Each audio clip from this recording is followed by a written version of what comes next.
মালদায় তৃণমূল কাউন্সিলর খুনে গ্রেপ্তার ৩, আটক ২, চলছে জিজ্ঞাসাবাদ। ঘটনায় উদ্ধার আগ্নেয়াস্ত্র ও নম্বর প্লেটহীন মোটর বাইক। কাউন্সিলর খুনে জড়িত জমি ব্যবসায়ী, দাবি পুলিশের। উচ্চ পর্যায়ের তদন্তের দাবি ফিরহাদ হাকিমের। কড়া সাজা ঘোষণার ডিজির।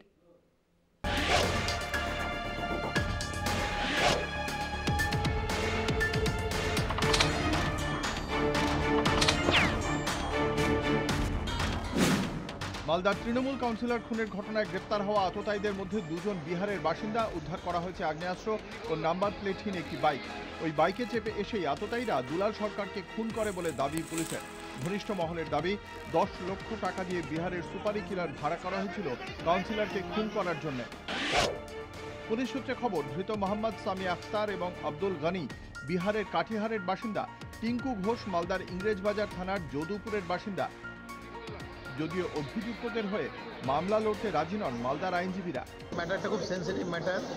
মালদার একজন স্বনামধন্য ব্যক্তি দুলাল সরকার, উনি ওনার স্ত্রী চৈতালি সরকার আমাদের অ্যাডভোকেট। এখন ওই সেন্টিমেন্টের দিকে তাকিয়ে মালদাবাড়ে কোনো অ্যাডভোকেট এই মামলা লড়তে রাজি হচ্ছেন না। যদি সরকারিভাবে কোনো আইনজীবী নিয়োগ করা হয়, উনি মামলা লড়বে। দুজনকে আটক করে জিজ্ঞাসাবাদ করছে পুলিশ।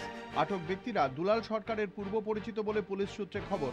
আততায়ীদের মধ্যে রবি বিশ্বকর্মা নামে এক জমি ব্যবসায়ী রয়েছে। সূত্রের খবর, রবিই নাকি দুলাল সরকার খুনের মূল ষড়যন্ত্রকারী। তার খোঁজে তল্লাশি চালাচ্ছে পুলিশ। ধৃতদের 14 দিনের পুলিশ হেফাজতের নির্দেশ দেয় মালদা জেলা আদালত।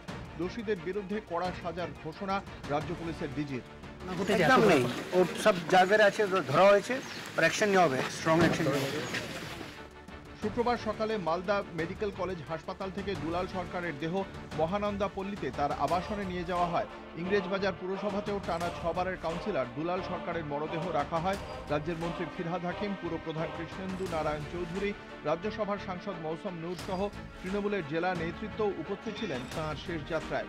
উচ্চ পর্যায়ে তদন্তের দাবি তোলেন ফিরহাদ হাকিম। মুখ্যমন্ত্রী মমতা বন্দ্যোপাধ্যায় নিজে খবর রাখছেন প্রশাসনের ব্যাপারে, ইনভেস্টিগেশনের ব্যাপারে ডিজিকে বারবার করে বলেছেন যে হাইয়েস্ট লেভেল অফ ইনভেস্টিগেশন করে যেই থাকবে, যে এই অন্যায় করেছে তাকে অ্যারেস্ট করতে হবে, কোর্টের সামনে দিতে হবে। কোর্টে তখন আমরা আর্জি জানাবো যাতে দৃষ্টান্তমূলক শাস্তি হয়। বিজেপি বিধায়কের মাধ্যমে দুলাল সরকারকে শ্রদ্ধা জানান বিরোধী দলনেতা শুভেন্দু অধিকারী। কাউন্সিলর খুনের ঘটনার পর নিরাপত্তা বাড়াতে ইংরেজবাজার পুরসভার চেয়ারম্যান কৃষ্ণেন্দু নারায়ণ চৌধুরীর বাড়িতে পুলিশি প্রহরা বসানো হয়। গৌতম চক্রবর্তীর রিপোর্ট, কলকাতা টিভি।